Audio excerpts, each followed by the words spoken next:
Hello दोस्तों, नमस्कार। Dream campus में आपका स्वागत है। मैं हूं शिवजीत सिंह। दोस्तों, जैसा कि आप जानते हैं कि जो ये भारतीय समाज मतलब इंडियन सोसाइटी का जो ये सेक्शन है, ये आपका जीएस पेपर वन का हिस्सा है। और मज़ेदार बात ये है दोस्तों कि हम आप जो है एक सामाजिक प्राणी हैं, तो समाज की चीज़ें पढ़ने में बहुत मज़ा आता है। और दूसरी चीज़ ये है कि अभी तक का जो हमारा प्रयास रहा है, चाहे वो गवर्नेंस में रहा हो, डिजास्टर मैनेजमेंट रहा रहा हो, करंट अफेयर रहा हो, यूपी स्पेशल रहा हो, जो भी व्यूअर्स हैं उनको काफ़ी मदद मिली है इससे उनके प्रिपरेशन में। और यही इसी वजह से मैं भी मोटिवेटेड था कि इंडियन सोसाइटी का बहुत ज़्यादा काफ़ी दिन से लोग डिमांड भी कर रहे थे, तो हमने सोचा कि इसको शुरू किया जाए। दोस्तों, शुरू करने से पहले मैं बता दूं कि इस बार मैं थोड़ा सा एक दो चेंज किया हूं। पहला चेंज ये है कि इस बार का जो पीडीएफ होगा वो इंग्लिश और हिंदी दोनों में होगा। ठीक है, हिंदी और इंग्लिश दोनों में होगा ताकि दोनों मीडियम के लोगों को इसका फायदा मिल जाए। उसके साथ साथ जो पीडीएफ होगा दोस्तों, इसके पहले मैं क्या करता था कि जैसे ही एक क्लास खत्म होती थी, एक वीडियो लेक्चर खत्म होता था, तो उससे रिलेटेड जो पीडीएफ होता था उसको हम अपने टेलीग्राम चैनल पे डाल देते थे। लेकिन इस बार मैं सोचा हूँ कि एक बार जब पूरा सारे लेक्चर्स जब खत्म हो जाएंगे, तो सबका एक कंपाइलेशन, एक ही कंपाइलेशन होगा और उसको हम डालेंगे अपने चैनल पे, टेलीग्राम चैनल पे। वहां से आप डाउनलोड कर लीजिएगा। दोस्तों, इसको करने का उद्देश्य ये है कि होता क्या है कि एक एक लेक्चर का अगर आपके पास रहता है, तो बाद में उसको रिवाइज करने में बहुत परेशानी होती है, बहुत कठिनाई होती है। और यही उद्देश्य है कि इस बार जब मैं एक बार पूरा कंपाइल्ड करके मैं आपको दे दूंगा, तो उससे आपको एग्जाम पीरियड में या फिर जब भी आपको मन करे, आप उसका प्रिंट आउट ले करके आप उसको बहुत ही आसानी से रिवाइज कर सकते हैं। तो ये आपके रिवीजन के लिए, आपके कन्वीनियंस के लिए दो काम किए हैं। तीसरा काम मैं अपना कन्वीनियंस के लिए किया हूँ दोस्तों। दोस्तों, इसके पहले कि जो भी वीडियोस मेरे आते हैं, जो अभी तक के मेरे वीडियोज हैं, वो लगभग 30 मिनट से ज़्यादा के ही हैं सारे। अभी मैं सोचा हूँ कि जो कभी कभी हम 1 घंटे का वीडियो बनाते हैं या उससे बड़ा बनाते हैं, तो मैं सोचा हूँ कि एक एक टॉपिक को लेकर के थोड़ा छोटे वीडियोज में बनाऊंगा इस बार, ताकि आपको बिना हेजिटेशन के, देखिए ऑनलाइन बैठ के पढ़ाई करना, काफ़ी देर तक बैठना है, बहुत मुश्किल होता है। तो इसलिए इस बार मैं डिसाइड किया हूँ कि थोड़े छोटे वीडियोज में बनाऊंगा। इससे हमको भी फायदा होगा दोस्तों। 1 डेढ़ घंटे का वीडियो बनाने के बाद पूरा एनर्जी खत्म हो जाती है, पूरा एग्जॉस्ट हो जाता है। तो इस वजह से मैंने सोचा है कि इस बार मैं छोटे वीडियोस बनाऊंगा। ठीक है दोस्तों, तो आज का जो हमारा वीडियो है, वो हम बात करने जा रहे हैं सिलेबस की, कि हमारे सिलेबस में क्या क्या है और उसके साथ साथ हम किस तरह से इसको पढ़ेंगे, हमारा अप्रोच क्या होगा पढ़ने का। ठीक है। और बिलीव करिए कि ये पूरा सोसाइटी का सिलेबस है। और एक चीज़ सबसे अच्छी बात जो है दोस्तों, सोसाइटी पढ़ने के बाद जो आपका प्रिपरेशन है ना, अभी तक का जो भी आपका मेंस का प्रिपरेशन है, इस सेक्शन को पढ़ने के बाद आपके प्रिपरेशन को एक धार मिलेगी। और धार क्यों मिलेगी? क्योंकि ये इंडियन सोसाइटी पढ़ने के बाद आप इसको एसए में यूज करेंगे। ठीक है, आपकी अंडरस्टैंडिंग अच्छी होगी तो आप एसए में यूज करेंगे और बहुत ही अच्छी तरह से यूज करेंगे, कोट करेंगे चीज़ों को, फैक्ट्स देंगे। उसके बाद जीएस पेपर वन में तो ये मेंशन ही है, जीएस टू में भी यूज करेंगे, जीएस थ्री में भी यूज करेंगे और जीएस फोर में भी यूज करेंगे। इवन जिसका सोशियोलॉजी ऑप्शनल है, वो अपना ऑप्शनल में भी इसको यूज करेंगे। तो दोस्तों, इसका मतलब ये है कि बहुत ही अठरंगी अठरंगी सिलेबस है और पढ़ने में बड़ा मजा आएगा, क्योंकि हम लोग भी तो एक सामाजिक प्राणी ही है ना।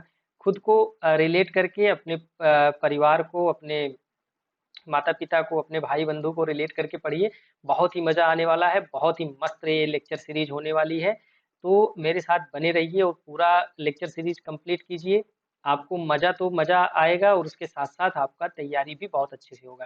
खैर, चलिए शुरू करते हैं, देखते हैं आज का सिलेबस हमारा क्या क्या है। इनफैक्ट आज का नहीं, ये पूरा सिलेबस है। लेकिन ये है कि देखिए भाई, शुरू कर रहा हूँ, मेहनत कर रहा हूँ, सब्सक्राइब कर लो ना, जरूर कर लेना। सॉरी, थोड़ा सा मिस्टेक हो गया। ठीक है, सब्सक्राइब जरूर कर लेना भाई साहब। अदरवाइज फिर क्या ही मजा है यार, आप तो पढ़ पढ़ के मजे ले रहे हो, हमारा क्या है। थोड़ा सा सब्सक्राइब करोगे, अब उसमें पैसा तो लग नहीं रहा है, एक लाल कलर का बटन है नीचे, वही तो दबाना है। एक मैं एनालिटिक्स देख रहा था अपने चैनल का दोस्तों, उसमें 67% लोग हैं जो नॉन सब्सक्राइबर हैं और मेरे व्यूअर हैं, वो रेगुलर व्यूअर हैं। लेकिन अब वो सब्सक्राइब ही नहीं कर रहे हैं, मैं क्या कर सकता हूँ, जबरदस्ती तो नहीं कर सकता। खैर छोड़िए, चलिए देखते हैं जो हमारा सिलेबस है। सिलेबस में देखिए जो पहला टॉपिक है वो है salient features of Indian society. और जो इंडियन सोसाइटी का सालिएंट फीचर्स है दोस्तों, उसमें देखिए डाइवर्सिटी के बारे में हमको देखना है कि किस तरह की डाइवर्सिटी है, चाहे वो कास्ट हो, लिंग्विस्टिक हो, सोशल हो, रिलीजियस हो, रेस हो, ट्राइब्स, इथनिसिटी, कल्चर, सारी चीजें। इसके साथ साथ इसमें हम देखेंगे कि जो डाइवर्सिटी है उसके पीछे कारण क्या क्या है, और जो डाइवर्सिटी में यूनिटी है, मतलब यूनिटी इन डाइवर्सिटी में उसके पीछे क्या क्या काजेज हैं, और यूनिटी इन डाइवर्सिटी के इम्पैक्ट क्या क्या है। ठीक है, उसके साथ साथ जो डाइवर्सिटी है, डाइवर्सिटी का हमारे सोसाइटी पे, हमारे समाज पर क्या प्रभाव पड़ रहा है। ठीक है, तो अभी देखिए, अभी यहाँ पे सारी स्लाइड्स इंग्लिश में है, लेकिन जब हम इसका पीडीएफ आपको टेलीग्राम चैनल पे देंगे, जिसका लिंक नीचे दिया गया है डिस्क्रिप्शन बॉक्स में, तो वहाँ पे पीडीएफ हिंदी में ही होगा, आप बिल्कुल परेशान मत होइए। यहाँ पे हम वैसे भी हिंदी और इंग्लिश दोनों की दोनों भाषाओं को यूज करेंगे, तो परेशान होने की बात नहीं है। तो जो हमारा पहला टॉपिक है वो है देखिए चैलेंजेस पोस्ड बाय डाइवर्सिटी, फिर उसके बाद unity, pluralism, unity in diversity, inequality और एक्सक्लूजन और फैमिली सिस्टम। अगर आप मेंस लिख रहे होंगे तो आपको बहुत अच्छी तरह से याद होगा कि एथिक्स वाले पेपर में एक एक टॉपिक है जिसमें ये लिखा गया है रोल ऑफ इंस्टीट्यूशंस। ठीक है, रोल ऑफ इंस्टीट्यूशंस में एक फैमिली भी आता है। फैमिली इंस्टीट्यूशंस किस चीज में? आपका एटीट्यूड डेवलप करने में। ठीक है, तो एटीट्यूड वाले टॉपिक में आपका वो निकल के आ जाएगा। ओके, तो मेरा कहने का सेंस ये है कि ये बहुत ही अतरंगी और डाइवर्सिफाइड टॉपिक है, तो इसको बहुत ही अच्छे से पढ़िए, मजा ले लेकर पढ़िए, तैयार हो जाएगा। ठीक है, दूसरा देखिए इसमें एक टॉपिक है role of women and women organisations. ये देखिए मैं यहाँ पे करा तो दूंगा, पॉइंट्स जरूर आपको दे दूंगा, लेकिन बात ये है कि इसमें ज्यादातर चीजें ना आप अपनी हिस्ट्री की पढ़ाई में पढ़े होंगे। ओके, हिस्ट्री में पढ़े होंगे या फिर करंट की चीजों में पढ़ रहे होंगे, तो हिस्ट्री और करंट दोनों मिला करके ये सारी चीजें हैं।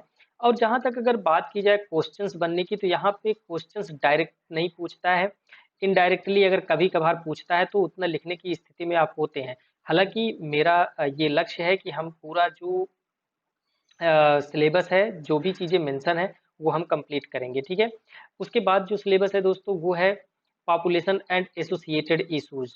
ये देखिए इसमें क्या है कि ये आपका पेपर थर्ड, ठीक है, पेपर टू और पेपर वन, यहाँ तीनों जगह पे यहाँ से रिलेटेड क्वेश्चंस आते हैं। इवन ज्योग्राफी वाले जो है वो भी पूछता है, बहुत सारे ऑप्शनल सब्जेक्ट्स हैं इससे रिलेटेड, पॉपुलेशन से रिलेटेड वहाँ पे क्वेश्चन पूछता है। ये तो एक हमारे यहाँ जो है समस्या के साथ साथ ये हमारे लिए समाधान भी तो है बहुत सारी चीज़ों का। तो बिना पॉपुलेशन के सोसाइटी कैसे बनेगी? तो अगर जहाँ पे पॉपुलेशन होगा, अगर हम सोसाइटी की बात कर रहे हैं, तो कोई भी चीज़ है तो उसके पॉजिटिव निगेटिव होंगे। तो इसमें देखिए हमको ये देखना है, जो डेमोग्राफी है अपनी, इसमें बहुत ज़्यादा देखना नहीं है कि कितना सेक्स रेशियो है, कितना हमारा डेंसिटी है ना, ये सब सारी चीज़ें, एजुकेशन लिटरेसी रेट क्या है, ये सब सारी चीज़ें देखना है। तो ये तो आप जो सेंसस वाला आप पढ़ते रहते हैं हमेशा, तो सेंसस में आप पढ़े ही होंगे, तो बहुत ज़्यादा इसमें हमको टेंशन लेने की जरूरत नहीं है। फिर उसके बाद पॉपुलेशन ट्रेंड्स की अगर हम बात करें, तो इसमें 1901 से लेकर के 2011 तक का जो भी ट्रेंड रहा है वो हम एक बार देख लेंगे। फिर उसके बाद causes and effects of the over population, over population के कारण क्या है, उसके बाद उसका प्रभाव क्या है, इसको देखना है। फिर चैलेंजेज ऑफ पॉपुलेशन एक्सप्लोजन, अगर पॉपुलेशन बहुत तेजी से बढ़ता है दोस्तों, तब उसको हम एक्सप्लोजन बोलते हैं। तो इससे क्या क्या चैलेंजेज हो सकते हैं, ये हमको देखना है। फिर changing age structure of the Indian population, age structure, देखिए एज में क्या क्या आता है कि अब जो 0 से लेके 6 तक है, फिर 15 से लेकर के 59 तक के हैं। ठीक है, ये वर्किंग पॉपुलेशन हो गया। फिर उसके बाद 5 से लेकर के जो हमारे 14 तक हैं, फिर एबव द 60, तो ये हमारा एज एज स्ट्रक्चर होता है। तो इसमें क्या चेंजेज आ रहे हैं, किसका रेशियो बढ़ रहा है, किसका रेशियो घट रहा है ना। तो ये सब सारी चीजें देखना है। और दोस्तों यही चीज हमको ये चीज दर्शाती है, जिस तरह से हमारा एज स्ट्रक्चर होता है उसी तरह से हमारा सोसाइटी डेवलप करता है। ठीक है, तो ये एज स्ट्रक्चर वाला एक टॉपिक है जो पढ़ना है। डेमोग्राफिक डिविडेंड, बून है कि बेन है ना, तो ये देखना है। फिर पॉपुलेशन एजिंग इन इंडिया, फिर उसके बाद India population policy and initiatives, ये एक बार देख लेना है। फिर उसके बाद पावर्टी एंड डेवलपमेंट इश्यूज हमारे उसमें सिलेबस में है, तो इसको भी देखना है। देखिए ये डायरेक्ट पूछता है ना कि डेवलपमेंट और पावर्टी इसका क्या है, डेवलपमेंट क्यों नहीं हो पा रहा है, पावर्टी क्यों नहीं खत्म हो पा रही है, तो ये सब चीजें हमको देखना है। फिर उसके बाद टाइप्स ऑफ पावर्टी देखना है, मेजरमेंट ऑफ पावर्टी देखना है। और इंटरेस्टिंग बात यह है कि इस बार जो है पीसीएस के मेंस में शायद क्वेश्चन यहाँ से उठा के पूछा था कि आई थिंक, अगर मुझे जहाँ तक याद है तो ये जीएस में ही पूछा था और जीएस पेपर 1 में पूछा था। ठीक है, तो पीसीएस मेंस में पूछा था ये measurement of poverty, absolute poverty क्या होती है, रिलेटिव पावर्टी क्या होती है, काजेज ऑफ पावर्टी आप बहुत सारा कुछ जानते हैं, यहाँ पे कुछ एक्स्ट्रा भी सीखेंगे। फिर उसके बाद poverty as a social problem, क्या ये गरीबी जो है ये क्या सामाजिक समस्या है, तो इस पे भी चर्चा करना जरूरी है। Socio economic spread of poverty, फिर कॉन्सिक्वेंसेज ऑफ पावर्टी, इनइक्वलिटी देखना है इसमें। ठीक है, continuation of vicious cycle, vicious cycle का मतलब दोस्तों ये होता है कि आप यहाँ से शुरू किए, ठीक है, आप यहाँ से शुरू किए, यहाँ गए, यहाँ से पहुंचे, फिर यहाँ से यहाँ पहुंच गए, और इसी साइकिल में आप घूम रहे हैं, मतलब एक कारण दूसरे के लिए जिम्मेदार, फिर दूसरा इसके लिए जिम्मेदार, तो इसको हम विशियस साइकिल बोलते हैं। तो इसके बारे में भी हम देखेंगे। फिर उसके बाद problem of rising urban poverty, poverty alleviation अभी तक का जो इनिशिएटिव्स रहा है उसके बारे में देखना है। ट्रिकल डाउन थ्योरी क्या होती है इकोनॉमिक डेवलपमेंट का, उसके बारे में देखना है हमको। उसके बाद दोस्तों जो अगला हमारा टॉपिक है वो है अर्बनाइजेशन के बारे में। ठीक है, तो अर्बनाइजेशन एक समस्या इस समय बन के उभर रही है। तो अर्बनाइजेशन के ट्रेंड, अर्बनाइजेशन के ड्राइविंग फैक्टर्स, ठीक है, उसके बाद उससे चैलेंजेस जो निकल के आ रहे हैं, फिर उसके बाद अर्बन एरिया में उससे जो प्रॉब्लम आ रही है, फिर social and economic consequences of urbanisation के देखने हैं, इम्पैक्ट देखना है अर्बनाइजेशन का कहाँ पे, रूरल एरिया में। फिर उसके बाद जो अर्बन लोकल बॉडीज हैं उनका क्या रोल रहा है अर्बनाइजेशन में और अर्बनाइजेशन से उत्पन्न होने वाली समस्याओं को दूर करने में, उसके बारे में देखना है। फिर रिफॉर्म्स क्या क्या चाहिए अभी, उसके बारे में देखना है, और स्लम का प्रॉब्लम देखना है। तो ये सारे टॉपिक्स जो है काफ़ी इंपॉर्टेंट हैं।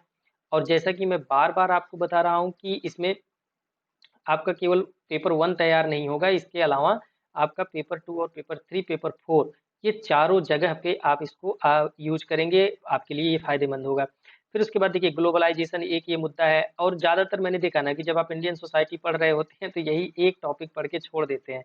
तो दोस्तों जो आपका इंडियन सोसाइटी वाला सिलेबस है उसमें केवल यही नहीं है, है ना, और उसमें से ये वाला ज़्यादा पढ़ते हैं सब, impact of globalisation on India, socio cultural economic, women, agrarian sector etcetera. और कितने लोग तो बस खाली ये वाला ही पढ़ के छोड़ देते हैं, तो उनको लगता है कि हमारी सोसाइटी की तैयारी पूरी हो गई, लेकिन ऐसा नहीं है। ये काफ़ी बड़ा टॉपिक है ग्लोबलाइजेशन वाला, तो इसको भी हम लोग अच्छे से देखने वाले हैं। फिर उसके बाद डज ग्लोबलाइजेशन काजेज पावर्टी, ये एक बड़ा सवाल है। ठीक है, दुनिया पूछती है कि क्या जो है ग्लोबलाइजेशन पावर्टी का कारण है, तो ये भी एक समस्या है, इसके बारे में भी हम लोग चर्चा करेंगे। उसके बाद अगला जो टॉपिक है हमारा कम्युनलिज्म, सांप्रदायिकता। ऑब्वियसली अगर आप ऑब्जर्व करेंगे ना तो यहाँ से आपको हर साल कहीं ना कहीं डायरेक्ट इनडायरेक्ट क्वेश्चन जरूर मिलता है। तो हम इसको पढ़ेंगे कैसे, कम्युनलिज्म सबसे पहले समझने की कोशिश करेंगे क्या होता है, इसके कैरेक्टरिस्टिक्स देखने की कोशिश करेंगे। कम्युनलिज्म इन इंडिया, इंडिया में जो सांप्रदायिकता है या फिर जो पहले से बढ़ी है उसके पीछे कारण क्या क्या रहे हैं। फिर कम्युनलिज्म इन कंटेम्प्रेरी इंडिया, आज के समय में क्या है। फिर काजेज ऑफ कम्युनलिज्म, सांप्रदायिकता के कारण क्या क्या हो सकते हैं, उसके कॉन्सिक्वेंसेज, उसके प्रभाव क्या क्या हो सकते हैं, और मीजर्स टू कंट्रोल, ठीक है, या फिर इरेडिकेट कम्युनलिज्म, हम कैसे उसको कम कर सकते हैं या पूरी तरह से उसको खत्म कर सकते हैं। फिर उसके बाद secularism as an antidote of, मतलब कि क्या कम्युनलिज्म का एंटीडोट है सेक्युलरिज्म, ये भी एक सवाल है, बड़ा सवाल है, तो इसके बारे में भी हम चर्चा करेंगे। फिर उसके बाद अगला जो टॉपिक है वो है रीजनलिज्म से रिलेटेड। तो सबसे पहले तो हम यहाँ पे देखने की कोशिश करेंगे कि हम रीजन किसे कहते हैं और रीजनलिज्म किसे कहते हैं, इसका हम डेफिनेशन एक देखेंगे छोटा सा प्यारा सा। उसके बाद डिफरेंट फॉर्म्स, रीजनलिज्म के फॉर्म्स कौन कौन से हो सकते हैं, कोई रीजन कल्चरल हो सकता है, कोई लिंग्विस्टिक हो सकता है, कोई एथनिक हो सकता है आपको भी ना ये समझ में आ रहा हो, लेकिन जब इसको हम लोग पढ़ेंगे तो अच्छी तरह से समझ में आ जाएगा। फिर जो इंडिया में रीजनलिज्म है, ठीक है, क्षेत्रवाद है, वो किस किस चीज को लेकर के है, लैंग्वेज को, रिलीजन को, कल्चर को, क्या क्या लेकर के है, और इसके पीछे कारण क्या क्या हो सकते हैं उसके देखेंगे हम, उसके बारे में बात करेंगे। फिर concept of sons of soil का कंसेप्ट क्या है, इसके बारे में हम देखेंगे। फिर जो रीजनलिज्म है, जो क्षेत्रवाद है, उसके प्रभाव क्या क्या हो सकते हैं, इसके बारे में हम देखेंगे। फेडरलिज्म और रीजनलिज्म, इन दोनों का अपना एक सिग्निफिकेंस है, ये दोनों एक दूसरे से रिलेटेड हैं। कैसे रिलेटेड हैं, कैसे एक दूसरे को प्रभावित करते हैं, कैसे एक दूसरे के विकास में सहायता करते हैं, हम इसके बारे में बात करेंगे। फिर उसके बाद जो है हमारा रोल ऑफ रीजनल पार्टीज। देखिए जब रीजनलिज्म होगा तो रीजनल पार्टीज भी होंगी। तो इनका रीजनल पार्टीज है, इनका जो रोल है, इनका रोल दो तरह से हो सकता है, पॉजिटिव भी हो सकता है, नेगेटिव भी हो सकता है। जो कि एक पॉजिटिव होगा कि जो नेशन के इंटीग्रेशन की तरफ लेके जाएगा, दूसरा जो होगा वो है डिसइंटीग्रेशन के लिए तरफ लेके जाएगा। जियोग्राफी ऑप्शनल वाले जो होंगे वो इस टॉपिक को पढ़े होंगे, ठीक है। उसके बाद मीजर्स टू कंटेन रीजनलिज्म, यदि कोई ऐसा क्षेत्रवाद है जिस जो निगेटिवली इम्पैक्ट कर रहा है, तो उसको कंट्रोल करने की आवश्यकता है। तो हम उसको कैसे कंट्रोल करेंगे, हम इसके बारे में भी देखेंगे। फिर उसके बाद regionalism in the international spheres, वैश्विक स्तर पर किस तरह का रीजनलिज्म हमको देखने को मिलता है, किस तरह से क्षेत्रवाद हमको देखने को मिलता है, हम उसके भी बारे में बात करेंगे। फिर उसके बाद जो हमारा आखिरी टॉपिक है इंडियन सोसाइटी का, जो हमारा सिलेबस का आखिरी टॉपिक है वो है सेक्युलरिज्म। सबसे पहले तो हम इसको समझने की कोशिश करेंगे, इसको एक प्रॉपर डेफिनेशन एक लाइन में देखने की कोशिश करेंगे, ताकि जो है एग्जाम में ना आपका दिमाग एकदम क्लियर रहे, आपके दिमाग में कोई भूसा ना हो कि हम इसमें लिखें क्या, है ना। क्योंकि देखिए यूपीएससी भी लगातार मेंस में पूछ रही है सेक्युलरिज्म को उठा करके, और उनका तो एकदम सीधा सीधा फंडा है, वो इंडियन सेक्युलरिज्म और वेस्टर्न सेक्युलरिज्म को कहते हैं कि रिलेट करके बता दो। तो अब अगर आपका यहाँ पे कंसेप्ट क्लियर नहीं होगा तो आप इसको बताने में सक्षम नहीं होंगे। तो वो यही कोशिश करेंगे कि इसको अच्छे से हम समझेंगे, सेक्युलरिज्म क्या है, इंडियन सेक्युलरिज्म का क्या फीचर्स है, वेस्टर्न सेक्युलरिज्म का क्या फीचर है, ये सब सारी चीज़ देखेंगे। देखिए अगला टॉपिक वही है, इंडियन मॉडल ऑफ सेक्युलरिज्म। फिर उसके बाद इंडिया में सेक्युलरिज्म क्या है, कैसा है, इसका नेचर कैसा है, प्रैक्टिस कैसा है। फिर उसके बाद यूनिफॉर्म सिविल कोड के बारे में हम एक बार प्रयास करेंगे जानने की। अभी देखिए इसका ये जो है ना, ये वर्ड बहुत ज़्यादा इस समय मार्केट में है, और हमको जहाँ तक लगता है कि बीजेपी गवर्नमेंट का अगला स्टेप यही होगा, है ना। बाकी तो चीज़ें कर दिए, राम मंदिर बनवा दिए, 370 का भी काम खत्म हो गया। तो अभी चुनाव आने वाला है तो कुछ ना कुछ तो पासा फेंकेंगे। तो अगला पासा उनका यही होने होना चाहिए, मुझे ऐसा लगता है। फिर उसके बाद challenges faced by secularism, India में जो सेक्युलरिज्म है थोड़ा बहुत ठीक है, सो कॉल्ड सेक्युलरिज्म, तो उसके सामने भी बहुत सारे चैलेंजेज है ना। तो क्या क्या चैलेंजेज हैं उसके बारे में हम लोग देखेंगे। फिर उसके बाद मेजर्स टू मेक इंडिया ये ट्रूली सेक्युलरिज्म सेकुलर, मतलब ये कि अगर सेक्युलरिज्म के में कोई प्रॉब्लम है, इसीलिए तो हम कह रहे हैं कि ना अभी हम ट्रोली की तरफ आगे बढ़ेंगे, हमको ट्रोली सेक्युलरिज्म चाहिए। तो दोस्तों इस तरह से हम देखते हैं, ये हमारा सिलेबस रहा है, और कोशिश करेंगे कि जिस तरह से जिस सीक्वेंस में ये हमारा सिलेबस है उसी सीक्वेंस में हम इसको पढ़ने की कोशिश भी करेंगे। और उम्मीद है कि जब ये पूरा टॉपिक खत्म होगा तो आपके पास एक बहुत ही अच्छी अंडरस्टैंडिंग होगी इंडियन सोसाइटी को लेकर के। तो अगले लेक्चर से हम शुरू करेंगे, अगले वीडियो से। तब तक के लिए थैंक्स फॉर वॉचिंग।